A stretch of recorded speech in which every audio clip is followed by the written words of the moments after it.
गणेश चतुर्थी पर हवन कैसे करना चाहिए ये आज हम लोग जानेंगे।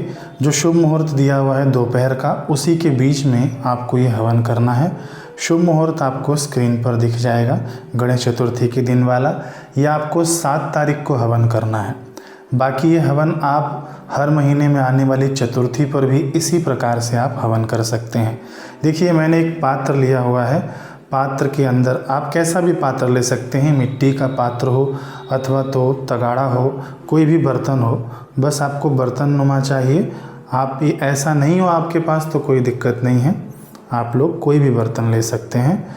इसके अंदर मैंने आम की लकड़ी ली है। आम हो, पीपल हो, तुलसी की लकड़ी नहीं लेना, क्योंकि ये गणेश जी के लिए स्पेशल हवन किया जा रहा है। तो आम हो, पीपल हो, उसकी सूखी लकड़ी चल जाएगी। बाकी ये भी एक हवन की ही लकड़ी है, बहुत सुगंधित होती है। इससे हवन करने पे बहुत ज़्यादा सुगंध आता है। ये हवन के लिए स्पेशल होता है। और ये है गोबर का कंडा, जो गाय के गोबर से बना हुआ है। गोबर के कंडे का उपयोग हम लोग करेंगे। तो ये सब चीज़ें हैं। और ये मेरी थाली है, इसके अंदर सामान देख लीजिए। ये है सिंदूर, इसके बाद है घी, और ये है गुड़, ये है कपूर, और ये है दुर्वा अंकुर। अब एक एक चीज़ बताते हैं। ये दुर्वा अंकुर को देखिए, ये आपको 108 की संख्या में रखना है, ताकि बाद में आपको गिनना नहीं पड़े कि हमने कितनी आहुति डाल दी। ये ना आप एक 108 की संख्या में रखिएगा। ये तो अभी मैं डेमो दिखा रहा हूँ, इसलिए मैं नहीं रखा हूँ। ये 1 हो गया, ये 2 हो गया, ये 3, ये 4, ऐसे आप लोग 108 की संख्या में रखिएगा। गिन लीजिएगा पहले ही आपको जितना हवन करना है। अब देखिए, दुर्वा अंकुर क्या होता है। ये दुर्वा का जो टूटा हुआ हिस्सा है, ऊपर से टूटा हुआ है, जड़ से नहीं है, तो ये दुर्वा अंकुर है। और इसके अंदर देखिए, ये 3 है, और ऐसे मतलब अंकुर निकला हुआ होना चाहिए इसके अंदर से। अब दूसरी मैं आपको दिखाता हूँ। ये देखिए, जड़ सहित है, तो ये जड़ सहित नहीं चढ़ाना चाहिए भगवान को। ये दुर्वा अंकुर ना, ये है ऊपर का हिस्सा। और दुर्वा की पहचान देखिए, मैं और कैमरे के पास आता हूँ। दुर्वा की पहचान ये है कि इसके अंदर गांठें होती हैं थोड़ी थोड़ी जगह पर, 1, 2, 3, 4 ऐसे छोटी छोटी गांठें होती हैं। कई लोग लॉन उखाड़ के ले आते हैं, जो लॉन लगी होती है। लॉन नहीं होता है दुर्वा। अब दुर्वा अंकुर ये जड़ लगा हुआ है ज़मीन पे, दुर्वा अंकुर लेना है तो हम इसको ऊपर से तोड़ेंगे। ये हो गया दुर्वा अंकुर।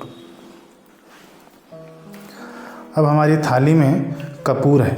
कपूर इसलिए है कि हम कपूर इसके अंदर रखेंगे और जलाएंगे। बाकी आप माचिस से जलाने जाएंगे तो आप जल्दी जला नहीं पाएंगे, इसीलिए कपूर इसके अंदर रख देंगे हवन कुंड में, और कपूर जलाएंगे तो कपूर के सहारे से हवन कुंड जल जाएगा।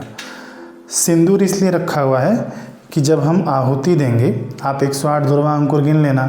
जब आहुति देना है तो पहले सिंदूर में डुबोना है, फिर आपको घी में डुबोना है, फिर ये आपको आहुति देना है। आहुति ऐसे फेंक कर नहीं दिया जाता है। जैसे आप किसी को भोजन करा रहे हैं, ऐसे ही ये देवताओं को भोजन कराना हुआ। तो हम लोग भोजन कैसे कराते हैं, ऐसे। ये 3 उंगलियों का उपयोग करना है। ये पहली उंगली नहीं होनी चाहिए, आखिरी उंगली नहीं होनी चाहिए, और ऐसे हम लोग भोजन कराते हैं ना। तो ऐसे ही ये दुर्वा अंकुर, ऐसे जैसे हम भगवान को भोजन करा रहे हों, अग्नि देवता को भोजन करा रहे हों, इस प्रकार से आपको डालना है। ये हमेशा के लिए आप लोग याद रखिएगा। टीवियों में दिखाते हैं ना, ऐसे उठा उठा कर फेंकते हैं, वो फेंकने वाली पद्धति भी है, लेकिन वो तंत्र साधना में ऐसा किया जाता है। किसी के ऊपर मारन आदि का प्रयोग किया जाता है तो ऐसा किया जाता है, लेकिन ये वैदिक पद्धति में ये ऐसे ही चढ़ाया जाता है। अब ये गुड़ है। जब हवन पूरा हो जाए तो षष्ठीकृत ये गुड़ अग्नि देवता को स्वाहा करके आप हाथ जोड़ लीजिएगा। मैं पूरा विधि विधान से आपको करना नहीं है। यदि ब्राह्मण देवता करा रहे हैं तो आप विधि विधान से करिए, सब नवग्रह आदि की स्थापना, कलश आदि की स्थापना। यदि आप घर में कर रहे हैं तो ये शॉर्टकट साधना है जो आपको बताई जा रही है, और ये भी स्वीकार्य है, ये भी मान्य होगी भगवान के द्वारा। अब मैंने थोड़ी सी हवन सामग्री भी रखी है। हवन सामग्री, इसके अंदर तिल है, जौ है, चावल है, जैसे भी आप हवन सामग्री बना सकते हैं। अमावस्या के दिन बताया था कैसे हवन सामग्री बनती है।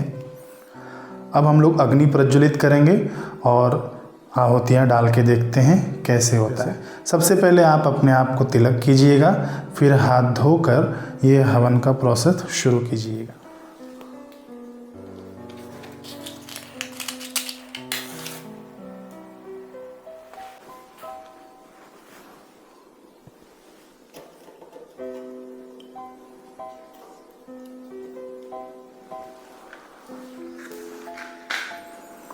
ये हमने अग्नि प्रज्वलित कर ली, थोड़ी देर जलने दीजिएगा ताकि ठीक से अग्नि पकड़ लें।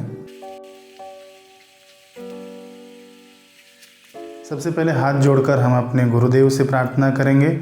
ओम श्री गुरुभ्यो नमः, ओम गम गणपतये नमः, ओम श्री सरस्वती नमः। गुरुर्ब्रह्मा गुरुर्विष्णु गुरुर्देवो महेश्वरः, गुरुर्साक्षात् परब्रह्म तस्मै श्री गुरुवे नमः, तस्मै श्री गुरुवे नमः। ओम गम गणपतये नमः,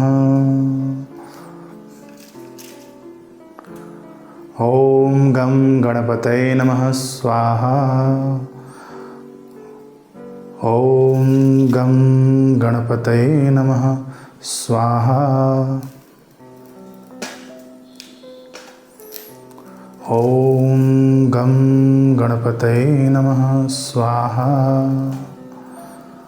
ओम गम गणपतये नमः स्वाहा, ओम गम गणपतये नमः स्वाहा। अब मान लीजिए आपकी 108 आहुति हो गई। मैं तो यहाँ पर केवल आपको दिखाने के लिए, बताने के लिए ये प्रोसेस कर रहा हूँ। अब आपकी 108 आहुति पूरी हो गई दुर्वा अंकुर से, तो आपके पास हवन सामग्री भी होनी चाहिए थोड़ी बहुत। इसके अंदर आप अपने गुरु मंत्र की आहुति दे सकते हैं। आपका जो भी गुरु मंत्र हो मन में बोलते हुए, और स्वाहा जरूर उच्चारण करिएगा। जब भी आप दुर्वा अंकुर भी डालते हैं ना, ओम गम गणपतये नमः स्वाहा, स्वाहा बोलने से अग्नि का मुख खुलता है और इससे हमारा दिया हुआ जो भी कुछ है अग्नि देवता के माध्यम से देवताओं तक जाता है। अब हवन सामग्री है हमारे पास, तो हवन सामग्री को भी ऐसे ही ये 3 उंगलियों के द्वारा ही रखना है, और ऐसे ही ये दूसरा वाला हाथ इधर लगा लें, दूसरा वाला हाथ इधर, और स्वाहा स्वाहा बोलते हुए हमें डालना है। तो गुरु मंत्र आपका जो भी हो वो मंत्र मन में बोलें, और स्वाहा स्वाहा स्वाहा। अब गणेश जी का और भी कोई मंत्र हो आपके पास, अथवा तो किसी भी प्रकार के मंत्र का आप जप करते हैं, तो इस दिन आप हवन जरूर करिएगा। लोग क्या करते हैं, मंत्र पढ़ लेते हैं ऐसे ही और फिर उसके बाद उठा के डालते हैं। नहीं, ये आप जो हवन सामग्री उठाएंगे ना, तो इसको अभिमंत्रित करना होता है। मंत्र पढ़ने के पहले आपके हाथ में हवन सामग्री होनी चाहिए, तभी तो इसको आप अभिमंत्रित करके डालेंगे। ऐसे ही जब भी आप दुर्वा उठाएं तो इसके अंदर आप पहले डुबा लीजिएगा सिंदूर में, फिर घी में, फिर मंत्र पढ़िएगा ओम गम गणपतये नमः स्वाहा।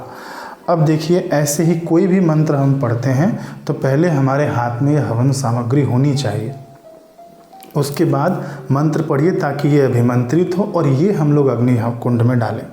ध्यान दीजिएगा कि ये अग्नि कुंड के बाहर न जाए, अग्नि कुंड के अंदर पूरी हवन सामग्री जानी चाहिए हमारी अभिमंत्रित की हुई।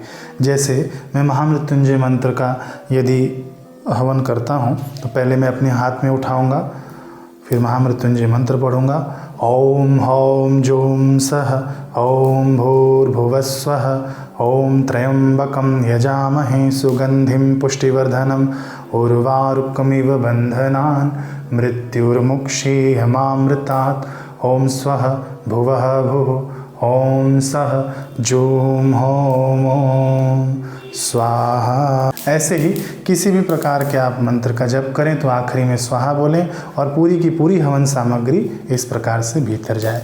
बस वीडियो में इतना ही, आप लोग जरूर लाभ लीजिएगा और ऐसे वीडियो के लिए हमारे चैनल से जुड़े रहिए। हरे कृष्ण।